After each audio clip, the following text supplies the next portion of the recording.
So often when we talk about breast cancer, the conversation often revolves around survival, diagnosis, treatment, and remission. But what's rarely discussed is how it profoundly impacts a woman's sense of self. Beyond the physical toll, there's the emotional and psychological journey, one that reshapes identity, body image, intimacy, and even pleasure. For many young women, cancer treatment also comes with an unexpected and abrupt transition into medically induced menopause, a conversation that's often overlooked. In the US, around 7% of breast cancer cases occur in women under 40, and studies show that up to 31% of young women undergoing chemotherapy experience sudden menopause. Unlike natural menopause, this transition can be jarring, bringing hormonal shifts, changes in libido, and a new relationship with their body that can feel unfamiliar or even isolating. But survivorship isn't just about overcoming the disease. It's about reclaiming who you are in the aftermath. And my guest today embodies that reclamation so beautifully. Welcome to Pleasure in the Pause, the podcast dedicated to empowering midlife women to feel more connected to their bodies, pleasure, and power in perimenopause, menopause, and beyond. I am your host, Gabriella Espinosa, women's health and sexual wellness coach, and it is my pleasure to be here with you.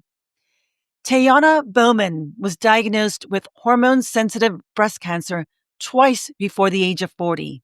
She has transformed her experience into advocacy and support for other survivors. She's the founder of Positive Outlook, where she shares her journey, promotes early detection, and provides menopause resources. In 2024, she launched The Second Bloom, an event series designed to connect women with menopause professionals and create community. Her latest project, Menopause Unwrapped, highlights the unique challenges young survivors face after treatment. But what makes Teyonna's story so powerful is not just what she's overcome, but how she has redefined her connection to herself, moving from survival mode to self-care, from loss to self-love, and ultimately from disconnection to pleasure. I've had the honor of witnessing this transformation firsthand as she went through my coaching program, Pleasure Upgrade. Here, she reclaimed her sensuality and her power in a way that was deeply inspiring. Join me in welcoming Teyonna Bowman to the show.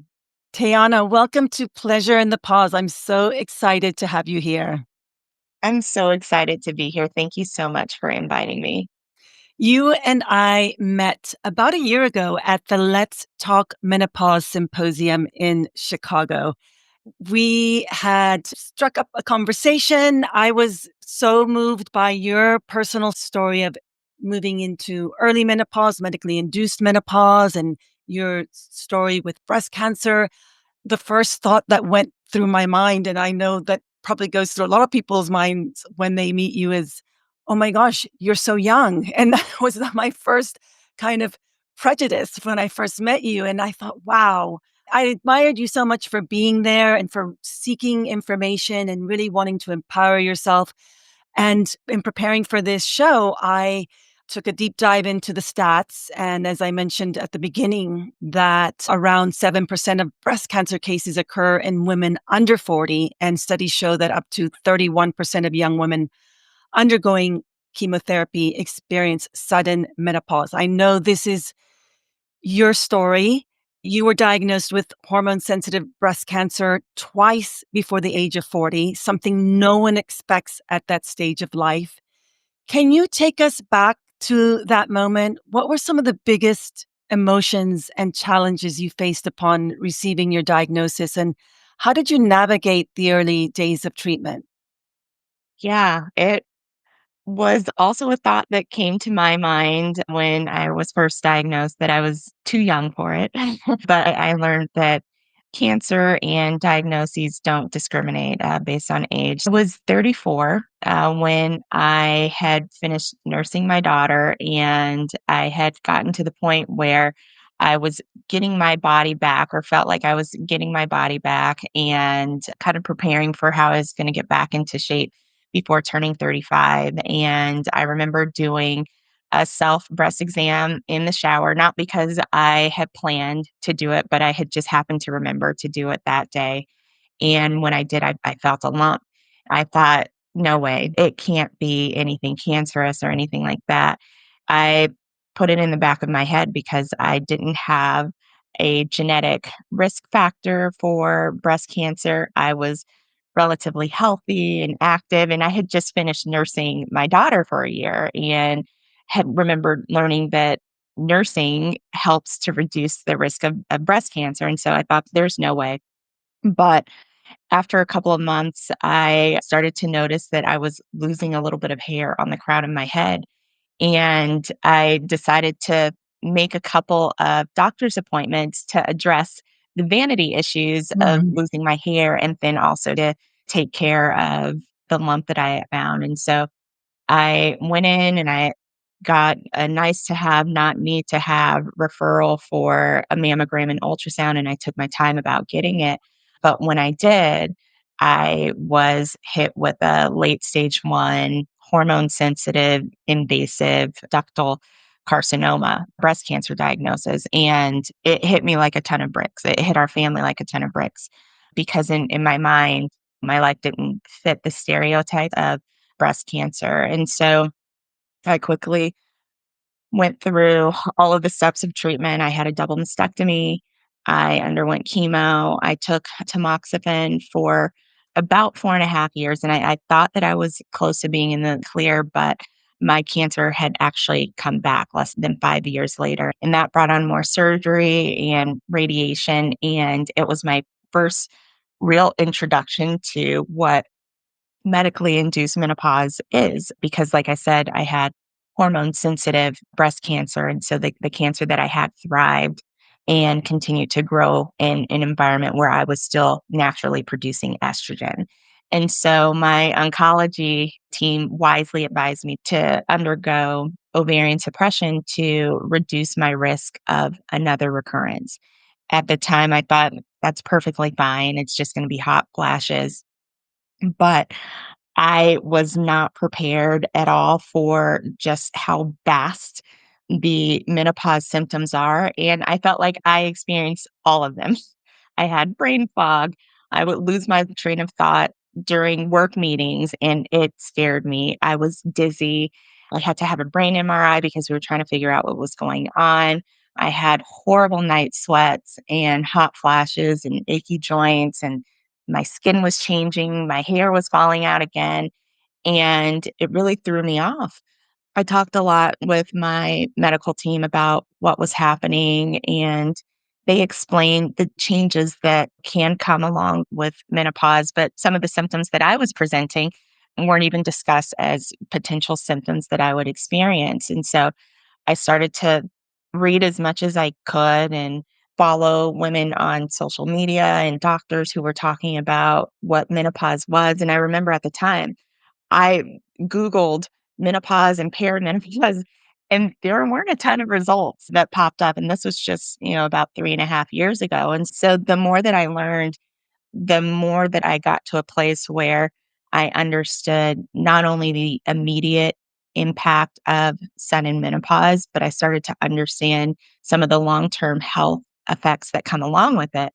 I got to a point where I was like, I have to tell all my girlfriends about this because we're all going to go through menopause. And if we make changes now, then maybe we can make our longer term quality of life look better. And so that's where I created Positive Outlook, which is a platform that I use to talk about the importance of early detection because breast cancer can happen at any time to Mm. anyone, and to share some of the menopause resources that I was starting to gather and the products that I was trying out. And I had a really deep desire to have more engaging conversations and connect women with doctors and professionals within the menopause space. And so I also launched an event series called The Second Bloom to create community and bring women together. And so it's been great.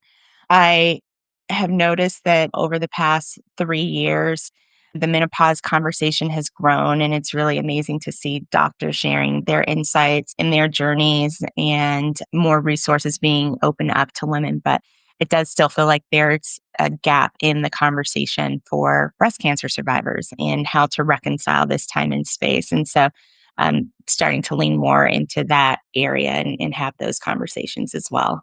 Thank you so much for sharing. Love that you used your journey as a force for positive change to bring greater awareness to others who are going through something similar. I'm curious about the journey into medical menopause. You say your doctors mentioned it to you, but was it something your doctors prepared you for? Was it something you had to figure out on your own? Were you prepared with enough resources or guidance on how to navigate that sudden shift into menopause? I think it was a little bit of everything. My doctors prepared me as much as they could. One of the things that I was given when I was learning about medical menopause was a list of discussion seminars that were held at the hospital that I went to. And one of the first seminars that I listened to was called Use It or Lose It, and it had to do with sexual health.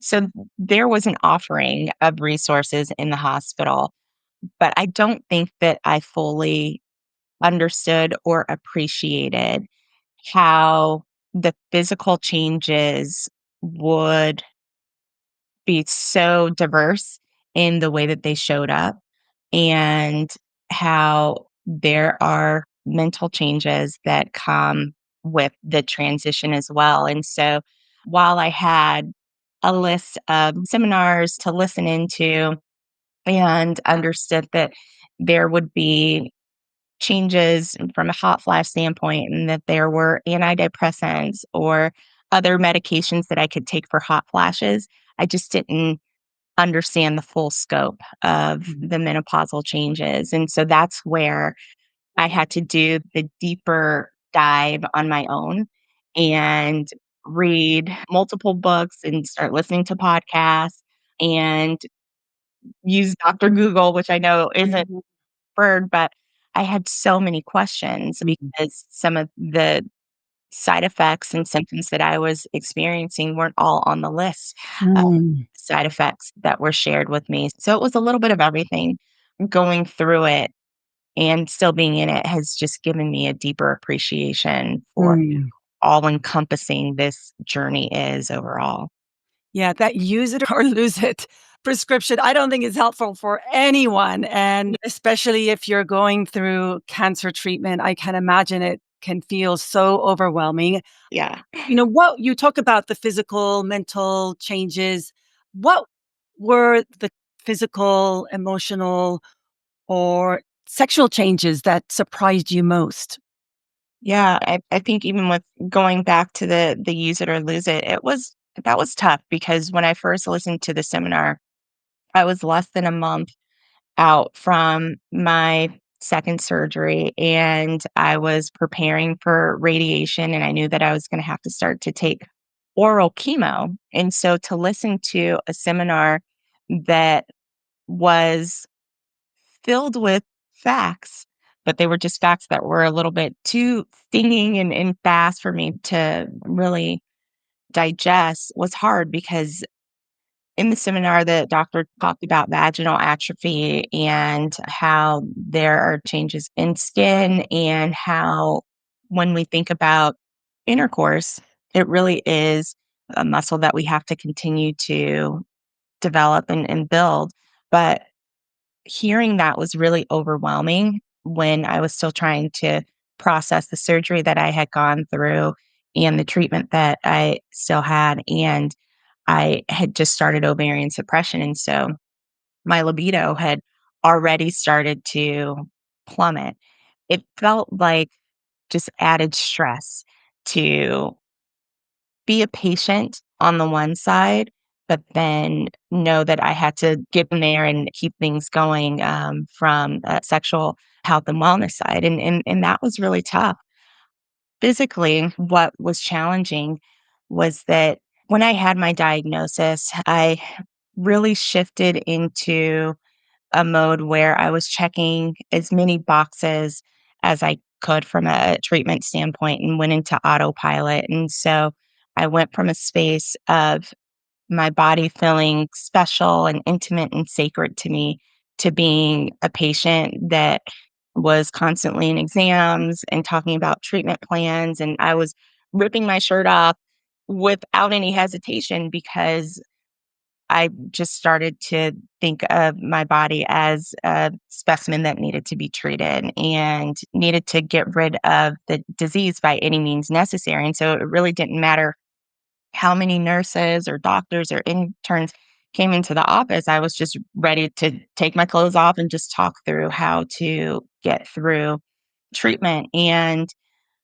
it developed a mental numbness in me that fed into some of the physical numbness that I also had. And so, as a result of my double mastectomy, one of the things that I experienced and isn't always talked about a lot is just a complete loss of feeling in my breast because the nerve endings are severed and the breast Mhm. tissue is removed. And I had a similar feeling to what your face can feel like after getting a cavity filled. It's that dull feeling where you can recognize pressure, but hot, cold, the level of pressure, really hard to discern. And so for me, that was really tough from an intimacy standpoint. And it forced me to reevaluate what pleasure meant. And I wasn't ready to make that reevaluation and change. And so I felt myself mourning my precancer. Mm. Yeah, Yeah, that's what I wanted to ask you about because I know many women feel a deep sense of grief after cancer, not just for their health, but for the version of themselves they once knew. And there's something very human and necessary about grieving who we once were and moving into acceptance of who we are becoming. A lot of the midlife transition is about that. How did you navigate that grieving process and begin to reconnect with your body in a new way? And how did you begin to reconcile your identity post treatment? it was a long process and it's an ongoing one. I think one of the things that I really struggled with initially was just, like I said, grieving the loss of who I thought that I would be at 40 and the things that I would enjoy. I noticed that I wasn't as intrigued by some of the conversations that my girlfriends were having, and it made me feel lost for a while. And with my partner, we had to figure out new ways to be intimate and to connect with each other. It wasn't immediate. It took a lot of open and safe conversations. It took a lot of patience to reconnect intimately. And it took seeking outside counsel. And so I talked to therapists and I would do breath work and yoga and whatnot. But it really wasn't until I discovered your work and started working with you and went deep into understanding the things that brought me joy and pleasure outside of just the physical and intimate space because I think that regrounding was what I needed to start to feel like myself again. I really did discount the gravity of the mind body connection that Mhm. can get severed or maybe not severed, but can break during the treatment and recovery process. The mental numbness that comes with treatment and the physical numbness that comes after surgery, I lost myself and I lost my sense of some of the things that brought me joy. Doing the work with you and learning the importance of breath work and being able to use my voice to feel how my body released tension and how my body would take in just the positive thinking and good air was very important to me. It created a kind of a shift. I started to really appreciate the wisdom of my body when Mhm. I would sit in quiet spaces and do breath work, and when I would do some of the exercises that required me to move my body along with wisdom. I had to really just be intentional and submit to the process and move forward that way. Thank you so much for bringing up your experience with working with me in my coaching program. I'd love to talk to you about that a little bit more. But before we go there, I'm so curious. You describe your recurrence and treatment from induced menopause. You describe it as something that turned your world upside down. I've heard you talk about that before, and that managing symptoms felt like playing whack a mole and that you were determined to win.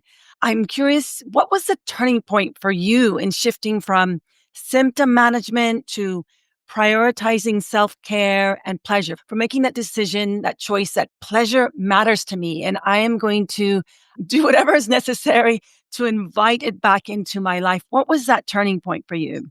I would have to say it was after medical menopause and in my second recurrence, where when I had my recurrence, initially I was scared with the diagnosis, but I wasn't as worried about my intimacy with my husband and everything that would come with it. But when my libido dropped and when I had no desire to really be intimate and I was having mood swings and whatnot, I think that the stress of use it or lose it and thinking that I could lose my connection with my husband is what really made me seek out outer help, because I realized that some of the things that we were trying just wasn't getting us to a point of consistent connection. And I started to feel like, okay, this is just going to be our new normal.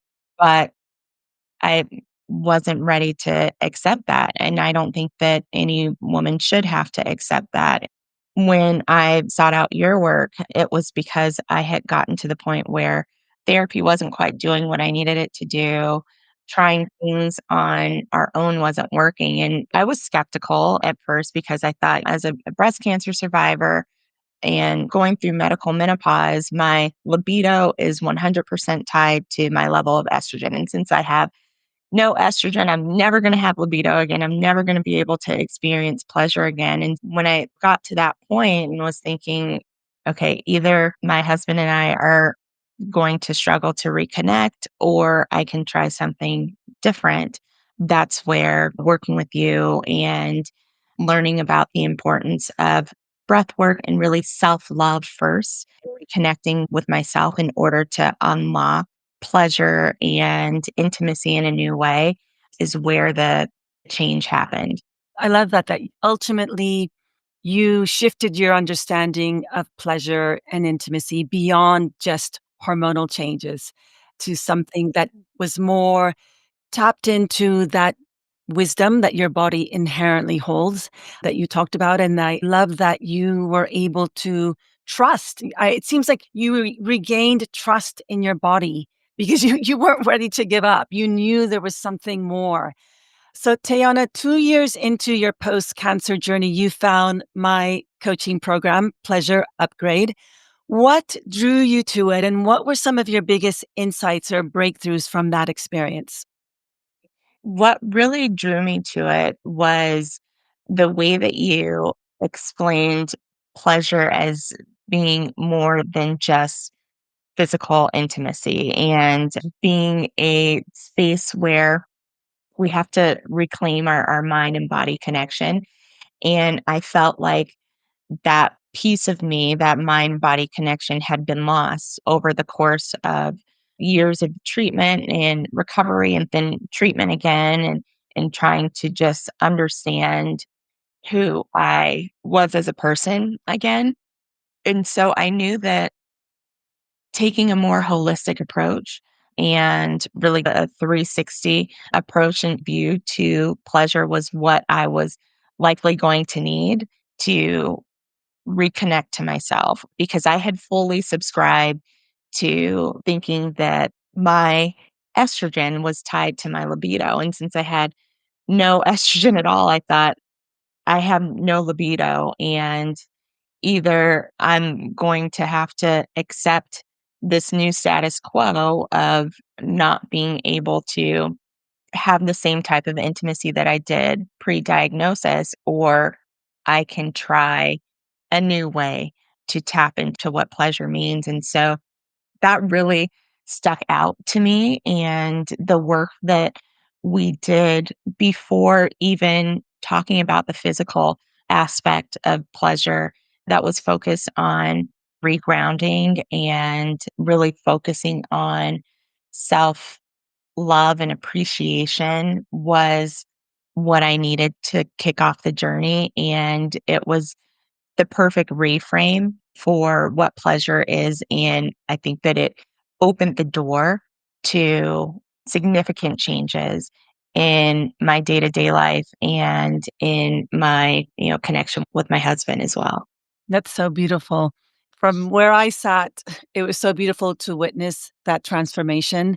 I know that before you came into the program and you've spoken about it here, you mentioned the word numb, that you felt numb, that you felt disconnected from your body, that you lost that sensation that you once had in your breasts that you previously had enjoyed. How did that numbness shift? How did that reconnection with your body shift with the practices? It shifted in the presence work that we did.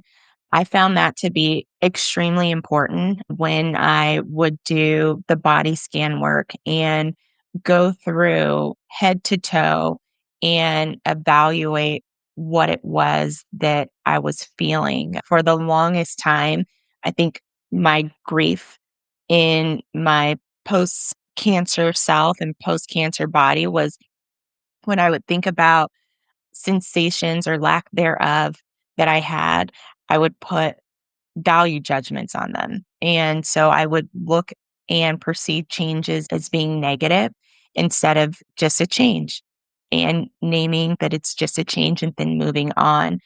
Being able to separate the judgment from the change was a critical unlock for myself. I remember that there was just an energy and kind of touch practice that I did. And before even starting it, I thought to myself, oh, this is going to be awful. This is going to be triggering because I don't have the feeling that I had in the past. And I don't think that I'm going to get out of it what I need to. But I noticed that even with going through the touch exercises and just recognizing, oh, I don't have feeling in this place, but I do have feeling in another place in my Mm. body. And just paying attention to how other areas of my body felt was reassuring that touch and pleasure isn't one dimensional. I think pleasure can be experienced in so many different ways. And so it was really removing that judgment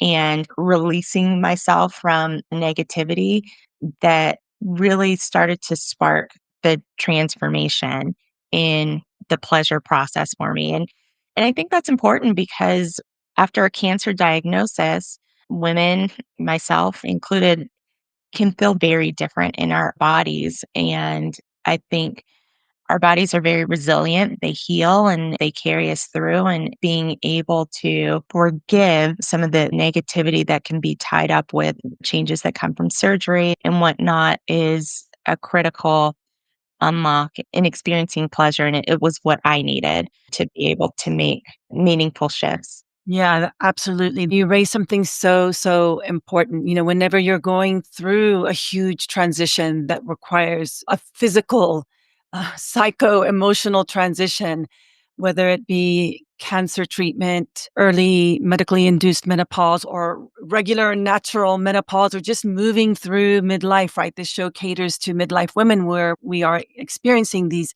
changes in our bodies in real time. And it really is an invitation. I think it's an opportunity to get to know ourselves in a new way. Our bodies Yeah. are always changing, they're always evolving. What worked in our 20s and 30s may not work now in our 40s or post cancer treatment or post menopause. And it really is about, I love your sense of curiosity of just exploring new pathways to pleasure. And our bodies are so intelligent in that way, right? It is this way of saying to you, there is a new way. Why don't you try this other way? Or why don't you explore this other path? And I love that you were able to do away with the judgment, the negative beliefs that you had, the thinking that, oh, this is not going to work, and really giving yourself a chance, giving your body a chance, giving your pleasure a chance, giving your relationship a chance to explore new and different ways for experiencing pleasure. That's so beautiful. You mentioned the touch practices, you mentioned the breath practices, you mentioned the body scan. How long would you say it took you to really immerse yourself in the practices before you experienced any shift? It happened faster than I expected. I did go into your practice with the intention of being vulnerable and trying something new. Yes, I did enter with a little bit of skepticism, but when I made the decision that I was going to do whatever it took to try to tap back into who I am and experiencing pleasure in different ways, I think that the shift was relatively fast. It was a matter of weeks where Mhm. the journey between starting medically induced menopause and working with you spanned over 2+ years. And so struggling with the changes for that 2+ year period, but then being open to trying a new approach and seeing results in just a matter of weeks was transformative. It was really a night and day shift. And I think it was because I was more conscious of what pleasure was day to day. I was more conscious of how great I would feel taking a walk during the day and just the feel of the sun on my body. I was more conscious of how great I felt when I, would have a good crying laugh with Mhm. my husband or with my friends and just thinking like, ah, yes, that's what feeds me. That's what I need to just feel joy. And this is a pleasurable experience. And so I think walking around each day and being intentional and really honed into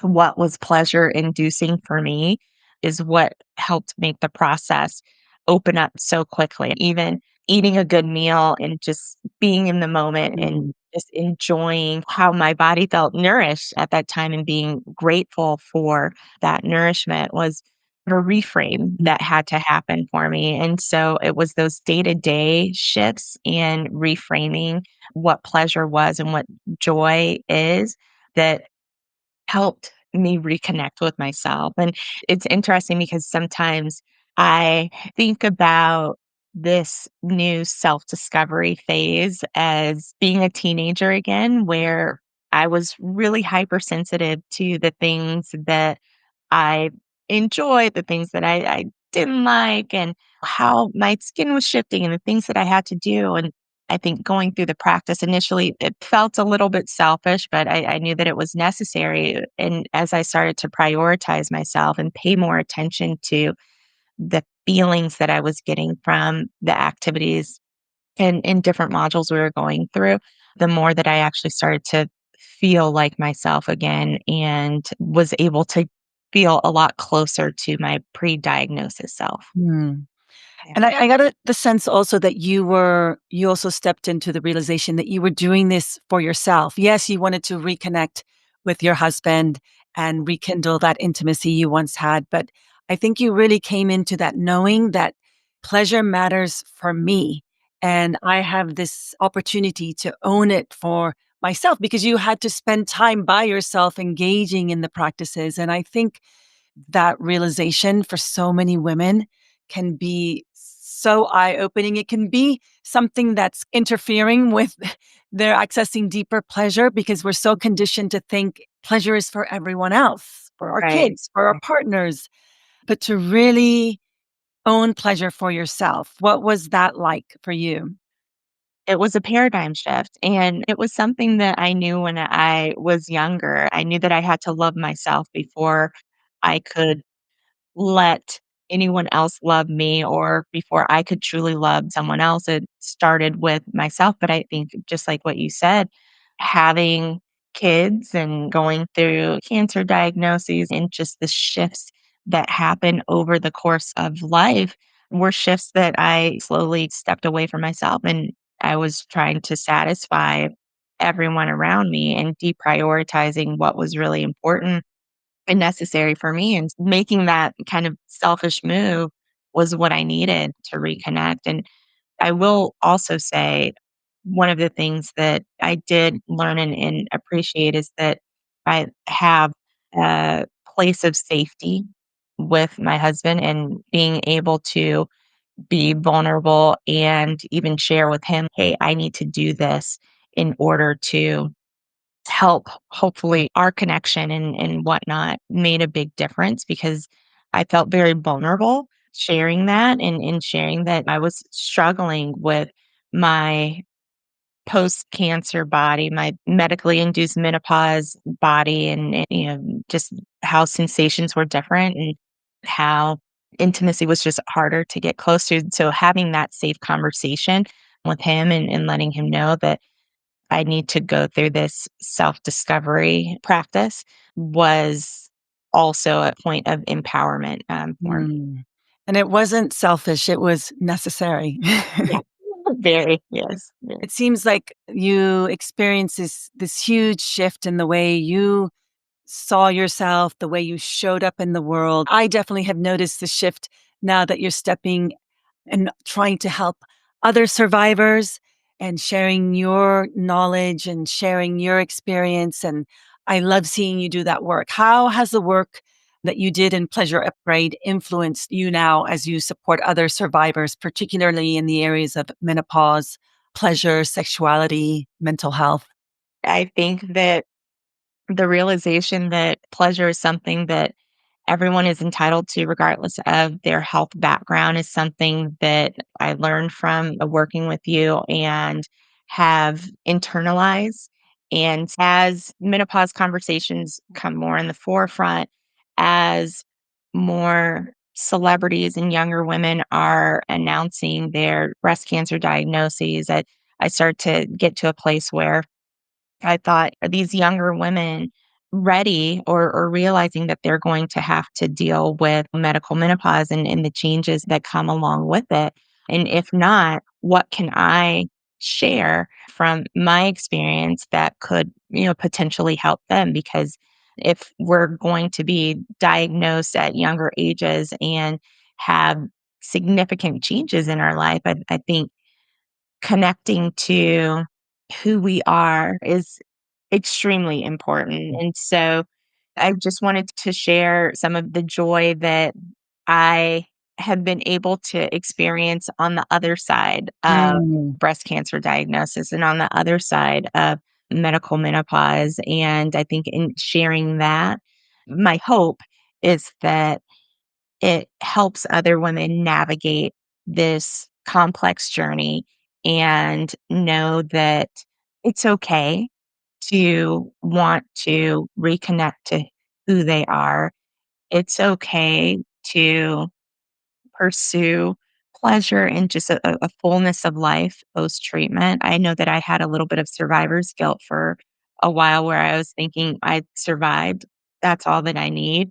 But I think thriving is, it's not an audacious ask. And I think that it's something that everyone is entitled to. And so it's my hope that by sharing the experiences that I've had to reconnect to myself and to really love my new body and my new state of being with other women, would be a way that they could use similar approaches and continue to care for themselves in life after cancer. So beautiful. So, for women who are currently undergoing cancer treatment or adjusting to life post treatment, what is one piece of advice that you can offer them if they're feeling disconnected from their bodies and pleasure? Where can they start? I think that it's 100% possible to experience pleasure again, but it takes time and it takes intention and really a commitment to yourself for it to happen. I think that the journey, like I said, has taught me that pursuing pleasure after cancer isn't audacious. It's actually essential for just becoming the best form of yourself. And I don't think that's always a common narrative in the survivorship Mm. journey.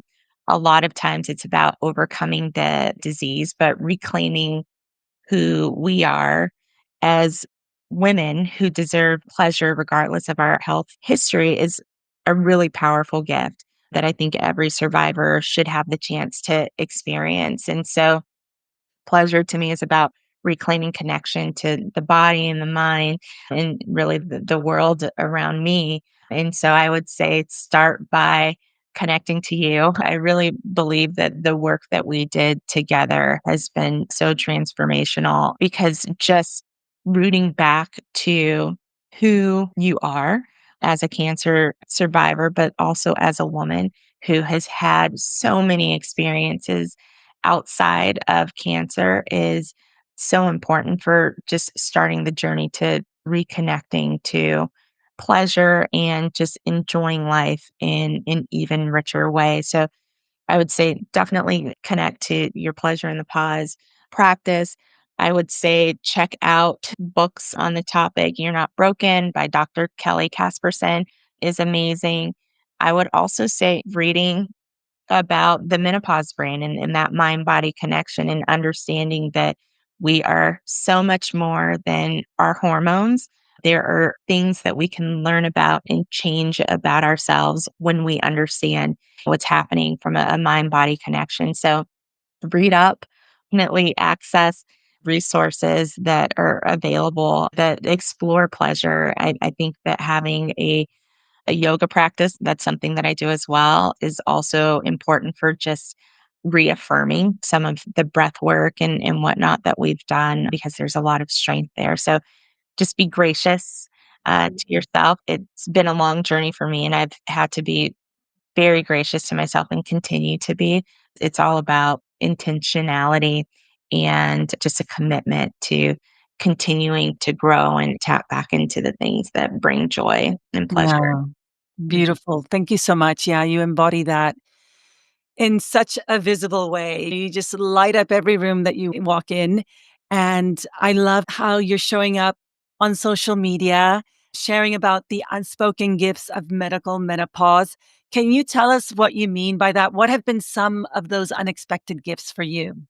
Oh, yeah. So I decided to do a series called Menopause Unwrapped, where I unwrap the unexpected gifts of medical menopause. And the reason why I framed it up as gifts is because I think that the symptoms, while some can be really hard, like night sweats and brain fog, joint pain and whatnot, can also be a gift because it means changing the day to day things that I had to do in order to address those symptoms. And I use the series to talk about experiences that I've personally had with medical menopause and provide a little bit of humor and some tips on how to navigate through those symptoms. It's not medical advice, but it's just me offering advice to women who may be going through the journey because I do think that understanding how medical menopause can impact our bone health means, okay, there are changes that I should likely make with my diet and with exercise, start lifting heavier, eat, foods that are rich in calcium and, snack in ways that are responsible in order to, build up my body for the long haul. And so I really want to make sure that while the conversations around menopause can sometimes be focused on the negative aspects of the symptoms. If we understand what those symptoms are and what the implications of those symptoms are and start to make lifestyle changes, then we can actually be gifting ourselves an even richer and healthier life in the future. So it's been a lot of fun. It's a fun outlet. Yeah, no, I've enjoyed watching them. And yeah, they remind me of the gifts of menopause too, because there are so many. So thank you so much for sharing those. You created, as you mentioned at the beginning, Positive Outlook and the Second Bloom event series to help survivors reclaim their well being through treatment, post treatment. What do you hope women who are tapping into those conversations, tapping into those events, what do you hope they take away from them? I just hope that they understand that everyone has a unique journey and a story that all carry equal importance. But even more than that, we're our biggest advocates, and self advocacy is always important, even when it's uncomfortable or it could feel inconvenient. I think if we understand reasons behind these changes in our lives, and if we're connected to menopause professionals and doctors who can help us navigate the space, then we can make better choices for ourselves and we can speak more knowledgeably about the changes that are happening in our lives and make adjustments. It's very cliche, but knowledge is power. And I think when we know better, we definitely do better. And just being an advocate for ourselves and understanding that raising the flag and saying, hey, I need help in this area, or this isn't working for me in the way that I need it to is okay, because I think that every woman deserves the highest quality of life during the perimenopause journey and postmenopause as well. Yeah, beautiful. Thank you so much. So, where can women learn more about your Second Bloom event series and the positive outlook? They can follow me on social media. I'm at Positive Outlook on Instagram. I'm on TikTok at Menopause Unwrapped to listen and learn about the gifts of medical menopause. And then I have a website, positiveoutlook.com, where I share my own blog about the experiences that I've had and also share some really helpful resources from incredible women who are helping to make this time of life a better one and an easier one. Wonderful. I'll make sure to include those in the show notes. Before we go, if you could tell every cancer survivor one thing about reclaiming pleasure, what would it be? Go for it. It's 100% possible. And even though our bodies may be different than they were pre diagnosis, there is space for pleasure and joy. It takes being willing to carve out intimate time and space just to reconnect to yourself, because we're more than our breasts. We're more than the treatment, and I think that just carving out that time to address what we need from a pleasure standpoint is worth it, so go for it. Thank you so much. That's such a beautiful note to end on. And thank you so much for your time, for sharing your story. Your voice is so powerful and so needed. I can't wait to see you keep blooming in this space and helping so many women who probably aren't equipped with the resources or the knowledge, and they can learn so much from you. You are a light, a guiding light in this space. So thank you so much for taking your pleasure and using it for good in the world. Thank you. Thank you so much for having me, and You're thank you for all that you've done with me as well. It's been incredible, Yeah, no, really transformative, so this has yeah. been great. And thank you everyone for joining us. If you are someone going through cancer treatment, post treatment, please follow Teyonna and access her resources at Positive Outlook or The Second Bloom. If you are someone supporting someone through cancer treatment or post treatment, please share this episode with them or with a friend. This work, this conversation is so needed in the world right now. Thank you so much for joining. Thank you for having me. I hope you enjoyed this episode of Pleasure in the Pause. Want to help me spread more pleasure in the world? Hit the share episode button and send it to a friend or post it on your Instagram stories and tag me, Gabriella Espinosa. And if you really love this podcast, please leave a rating or review, as this helps the show get in front of new listeners. Finally, if you would like to access even more pleasure and stay in touch, sign up for my free pleasure upgrade bundle of powerful mind-body practices by going to pleasureinthepause.com. Remember, your pleasure matters.